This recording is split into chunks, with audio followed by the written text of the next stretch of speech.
दोस्तों सबसे पहले हम जानेंगे लीन शब्द का मतलब क्या होता है और जो ये लीन शब्द है या लीन मैन्युफैक्चरिंग है इसको सबसे पहले कहाँ इस्तेमाल में लाया गया या इस शब्द की जो इम्प्लीमेंटेशन है लीन मैन्युफैक्चरिंग सिस्टम की इम्प्लीमेंटेशन है सबसे पहले कहाँ की गई।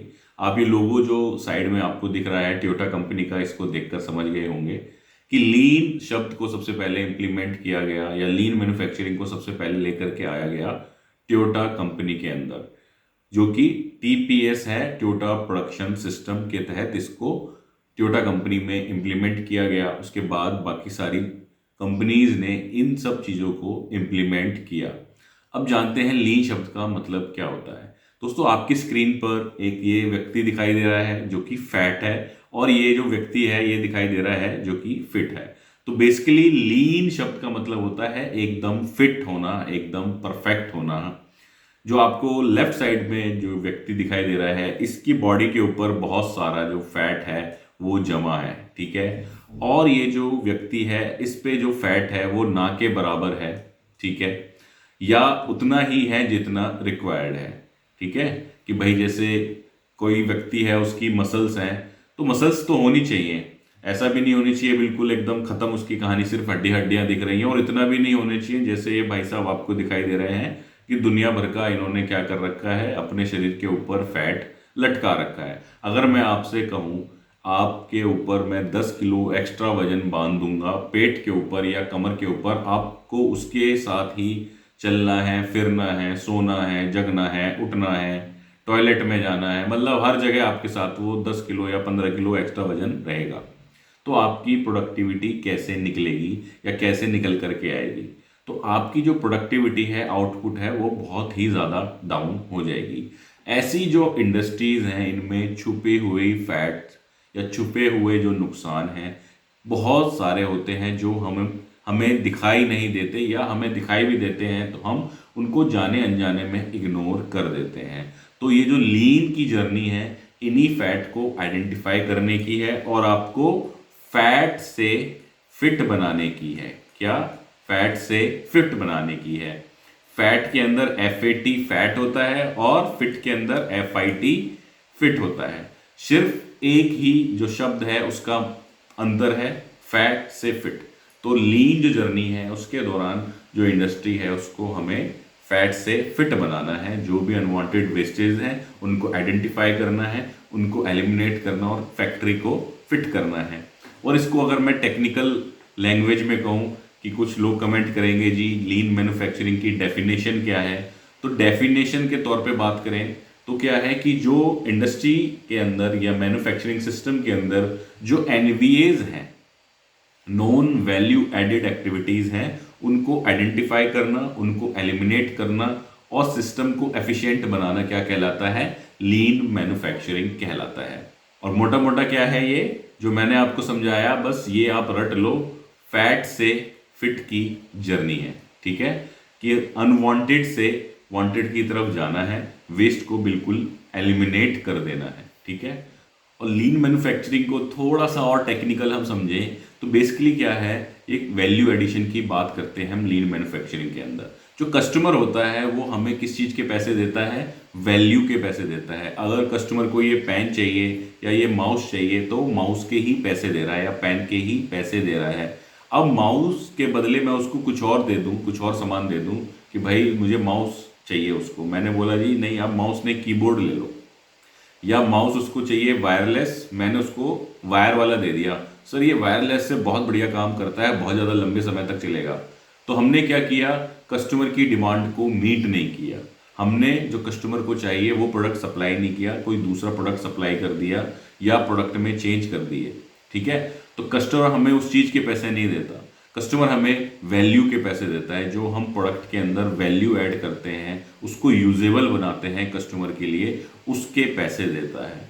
और मोटे तौर पे बात करें तो लीन मैन्युफैक्चरिंग के अंदर हम क्या बात करते हैं? कस्टमर की वैल्यू अप करना और जो वेस्ट है उसको डाउन करना। क्योंकि वेस्ट क्या है, हमारी कंपनी को अंदर ही अंदर खा रहे हैं और हमें पता नहीं चल रहा है, ठीक है। अब लीन मैन्युफैक्चरिंग इंप्लीमेंट करने की ज़रूरत क्या है? क्या ज़रूरत पड़ गई कि भाई हमें क्यों लीन मैन्युफैक्चरिंग इंप्लीमेंट क्यों करना है? सब कुछ तो अच्छा भला चल रहा है। दोस्तों एक ज़माना हुआ करता था जब हम सेलिंग प्राइस खुद सेट करते थे कि भाई ये मैं पेन बना रहा हूँ, ये 50 रुपये का पेन है। लेकिन अब मार्केट ऐसा नहीं है, अब कस्टमर तय करता है कि भाई आपका क्या रेट होगा। आपने देखा होगा कि बड़ी बड़ी कंपनियां गाड़ियां लॉन्च करती हैं और जब वो फ्लॉप होने लगती हैं या ओवर प्राइस उनको लॉन्च कर देती हैं, जैसे हाल ही में अगर एग्जांपल दें, मारुति की जिमनी कार आई तो उन्होंने बहुत ही ज़्यादा प्राइस पे उसको लॉन्च कर दिया कंपेयर टू जो उसके अंदर फीचर्स या क्वालिटी थी। तो लोगों ने उसको किससे कंपेयर किया, जो महिंद्रा की थार कार है या थार जो 4x4 है उसके साथ कंपेयर किया कि भाई सेम प्राइस में हमें थार जैसी गाड़ी मिल रही है जिसको लेके चलो रोड पे तो बंदा लगता है कि भाई हाँ कोई जा रहा है। और वहीं दूसरी तरफ है जिमिनी जो बिल्कुल उसके सामने ऐसे लग रहा है जैसे उसका छोटा भाई हो, ठीक है, या उसका भतीजा हो। तो लोगों ने उसको एक तरीके से नकार दिया। तो फिर मारुति ने क्या किया, ईयर एंड पे उसकी कीमत 1.5 लाख रुपए तक कम कर दी, 1.5 लाख रुपए तक के डिस्काउंट दे दिए। लोगों ने 2-2 लाख रुपए तक के भी डिस्काउंट रिसीव किए। तो आज की डेट में जो रेट सेट कर रहा है वो कस्टमर सेट कर रहा है इन मेजर केसेस। और जो रेट है या सेलिंग प्राइस है वो किससे मिलके बना है, वो दो कंपोनेंट से मिलके बना है। पहला कंपोनेंट उसके अंदर क्या है, कॉस्ट, जो आपके प्रोडक्ट को बनाने में मैन्युफैक्चरिंग कॉस्ट लगती है, ठीक है। कॉस्ट से याद आया, हम जल्द ही कॉस्टिंग के ऊपर भी एक वीडियो लेकर के आने वाले हैं कि मैन्युफैक्चरिंग कॉस्ट कैसे निकाली जाए। बहुत जल्द आपको वीडियो हमारे चैनल के ऊपर देखने को मिलेगी। अगर चैनल को आप पहली बार देख रहे हैं, चैनल को सब्सक्राइब नहीं किया है, तो ऐसे ही इंफॉर्मेटिव वीडियोस देखने के लिए चैनल को आप सब्सक्राइब कर दीजिए ताकि आपको ऐसे वीडियोस के नोटिफिकेशन मिलते हैं और रेगुलरली आप देख सको। तो मैन्युफैक्चरिंग कॉस्ट के अंदर क्या जुड़ा होता है, raw material cost, process cost, ठीक है, ये सारी चीज़ें, मतलब जितने भी हमारे खर्चे हैं वो जुड़े होते हैं। और साथ में क्या जुड़ा होता है, हमारा प्रॉफिट, ठीक है।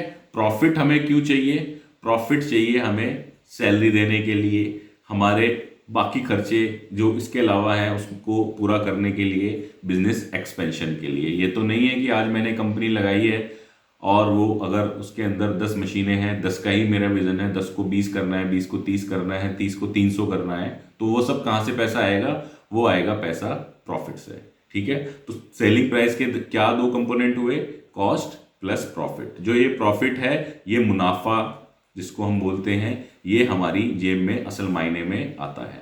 बाकी सब क्या है, वो सब प्रोडक्ट के अंदर लग के चला गया। अब अगर हमें सेलिंग प्राइस को फिक्स रखना है, मतलब कि सेलिंग प्राइस को बहुत ज़्यादा नहीं बढ़ाना है, तो हम क्या कर सकते हैं, हम सिर्फ मैन्युफैक्चरिंग कॉस्ट को ही डाउन कर सकते हैं। ऐसा नहीं है कि हम क्या करें कि अपना प्रॉफिट बहुत बढ़ा दें। सपोज आज मैं प्रोडक्ट 100 रुपये का बेच रहा हूँ, ठीक है, जिसके अंदर मेरा 70 रुपये जो है खर्चा है, सारा मिला करके 30 रुपये प्रॉफिट है। फॉर एग्जांपल ले लीजिए आप, इसको ज़्यादा सेंटिमेंटल ना हो जाए कि भाई 30 नहीं है हमारा तो 10 है, हमारा 15 है, एग्जांपल के लिए ले रहे हैं, ठीक है। और कुछ भी करके हमारा अभी क्या हुआ, खर्चा बढ़ गया, या हमने सोचा कि प्राइस बढ़ना चाहिए, या XYZ कुछ भी हम लेकर के चलें, या हमारा 30 रुपये में गुजारा नहीं हो रहा, ठीक है। तो हम ये क्या ऑप्शन हमारे पास बचता है, 30 को अगर मैं इसको 40 करूंगा तो इसका क्या ऑप्शन बनेगा, 110 रुपये मेरा प्राइस हो जाएगा। तो 110 रुपये के प्राइस पे मेरा हो सकता है प्रोडक्ट बिकना बंद हो जाए।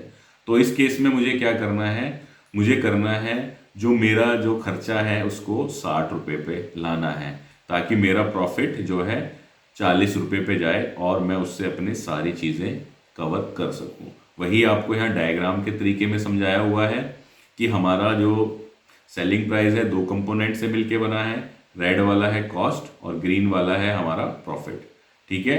और अगर हमको अपना सेलिंग प्राइस सेम रखना है और अपना प्रॉफिट बढ़ाना है तो हमें जो मैन्युफैक्चरिंग कॉस्ट है उसको हमें डाउन करना ही होगा। इसके अलावा हमारे पास कोई और ऑप्शन नहीं बचता है।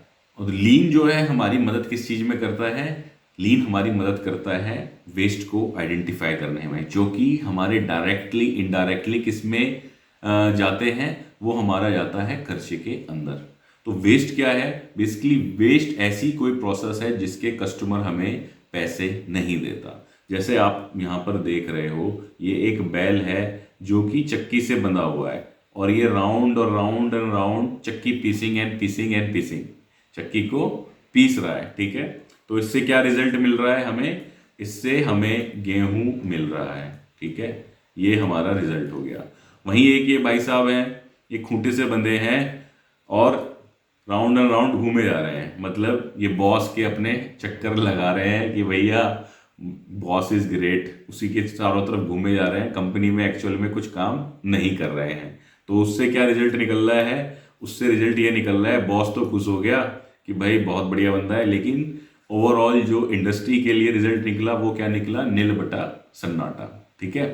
तो लीन जो बात करता है वो वेस्ट को आइडेंटिफाई करने की बात करता है, यानी कि ऐसा प्रोसेस जिससे मेरे प्रोडक्ट के ऊपर कोई प्रभाव नहीं पड़ रहा, प्रोडक्ट की कोई शेप चेंज नहीं हो रही, कोई उसका साइज चेंज नहीं हो रहा, उसके अंदर कोई भी वैल्यू ऐड नहीं हो रही, वो वेस्ट है।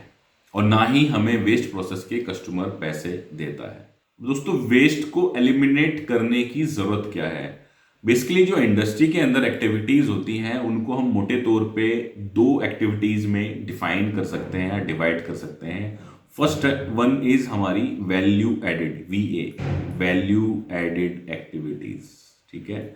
Then is non value added activities. Value added activities क्या है, जिससे कोई प्रोडक्ट का साइज, शेप, फिटमेंट सारी चेंज हो रही है, वो हमारी वैल्यू एडेड एक्टिविटीज हो गई।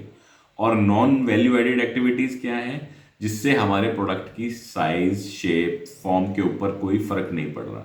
सपोज मैं स्टैंपिंग कर रहा हूँ, कोई प्रोडक्ट प्रेस मशीन पे बना रहा हूँ, जब मशीन ठप्पा मार रही है उस टाइम तो वैल्यू एडिशन हो रहा है, उसके अलावा कोई वैल्यू एडिशन नहीं हो रहा। चाहे माल बिन में गिर रहा है, बिन से मैं उठा करके उसको नेक्स्ट स्टेशन पे लेके जा रहा हूँ, ठीक है, इधर से उधर उसको घुमा रहा हूँ, जब ठप्पा लग रहा है एक्चुअल में वैल्यू एडिशन तभी हो रहा है। तो ये दो तरीके की एक्टिविटीज होती हैं किसी भी मैन्युफैक्चरिंग इंडस्ट्री में।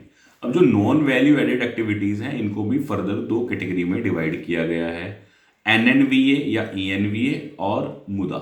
NNVA क्या है, necessary non value added activities या essential non value added activities, यानी कि ये हैं तो नॉन वैल्यू एडेड लेकिन फिर भी नेसेसरी है हमारे सिस्टम के लिए। जैसे कि इंस्पेक्शन, जब आप इंस्पेक्शन करते हो तो उसके अंदर प्रोडक्ट की कोई वैल्यू ऐड नहीं हो रही, सिर्फ आप जांच कर रहे हो कि पार्ट ओके है या नॉट ओके है, लेकिन बिना इंस्पेक्शन के आप मटेरियल कस्टमर तक नहीं भेज सकते। ऐसे ही जब आप मटेरियल ट्रांसफर कर रहे हो उस टाइम भी कोई वैल्यू ऐड नहीं हो रही, लेकिन मिनिमम ही करना पड़े, लेकिन आपको कुछ हद तक मटेरियल को ट्रांसफर करना पड़ेगा। तो ये सारी एक्टिविटीज क्या हैं, NNVA हैं, necessary non value added activities है। और दूसरी कैटेगरी आती है मुदा या वेस्ट, जिसको हम टिम वुड्स के नाम से भी जानते हैं। और अगर हम किसी सिस्टम के अंदर बात करें तो टोटल 15%, कितना, 15% ही सिर्फ वैल्यू एडिशन होता है। अगर आपको लग रहा है कि मैं ये झूठ बोल रहा हूँ या ये गलत डेटा है, तो आप जो प्रोडक्ट बना रहे हो, ठीक है, उसके सारे प्रोसेस लिख लो, 1 2 3 4 5, और हर प्रोसेस का क्या लिख लो आप, साइकिल टाइम लिख लो या प्रोसेस टाइम आप नोट कर लो। मान लो इसका 1 मिनट है, इसका 1 मिनट है, इसका 30 सेकेंड है, इसका 40 सेकेंड है, ऐसे करके आप टोटल कर लो, ठीक है। फिर उसके बाद आप देखो कि एक्चुअल में अगर आप वो प्रोडक्ट बनाने जाते हो तो आपको टाइम कितना लगता है, ठीक है। तो 15% जो है वैल्यू एडिशन होता है, और किसी किसी केस में तो सिर्फ 5% ही वैल्यू एडिशन होता है, बाकी 85 to 95% जो है फालतू की चीज़ें होती हैं, जिसमें ये सारी चीज़ें लाई करती हैं, जिसको हम टिम वुड या टिम वुड्स के नाम से जानते हैं, या अब नया एक टर्म चला है डाउन टाइम के नाम से भी, जिसको हम जानते हैं। हमारी जो है एक ट्रेनिंग की भी साइट है, उस पर आप जाओगे तो वहाँ पे आपको बहुत सारे जो कोर्सेज हैं वो मिल जाएंगे। जैसे हमने फॉरेन चेंज का कोर्स डाला हुआ है, 9001 के पूरे डॉक्यूमेंट्स का एक कोर्स है, OEDPR का कोर्स है, Z का एक कोर्स है, ऑटोमेटेड KPI का एक कोर्स है, सैलरी का एक कोर्स है, बॉम्ब शीट का एक कोर्स है, स्टोर परचेज के कोर्सेज हैं, 5S चैंपियन का एक कोर्स है। तो इसके अंदर क्या किया है हमने, कुछ वीडियोस हैं और कुछ रेडी टू यूज फॉर्मेट आपको दे दिए गए हैं कि वहां से आप फॉर्मेट डाउनलोड करके उनको प्रैक्टिस कर सकते हो। फॉर्मेट जो होंगे वो जिप फाइल के अंदर होंगे, जिप फाइल को आपको अनजिप करना होगा यूज करने से पहले। ये एक बेसिक प्रॉब्लम आती है, स्टूडेंट्स जिप फाइल को अनजिप नहीं कर पाते और बोलते हैं कि फॉर्मेट काम नहीं कर रहे। तो आप जो फॉर्मेट यहाँ से डाउनलोड करोगे वो जिप होंगे, उनको आपको अनजिप करना होगा और आप आसानी से वहाँ से उनको यूज़ कर सकते हो। उम्मीद है दोस्तों आपको वीडियो पसंद आई है और आप ये जो टिमवुड वाली बात है जो मैंने आपको बताई उसको इम्प्लीमेंट करोगे अपनी इंडस्ट्री के अंदर और एक चेंज लेकर के आओगे। अगर वीडियो अच्छी लगी और यहाँ तक आए हो तो वीडियो को लाइक करना ना भूलें और चैनल पे अगर पहली बार आए तो चैनल को भी सब्सक्राइब, ताकि ज़्यादा से ज़्यादा लोगों तक ये जानकारी पहुँच सके। धन्यवाद।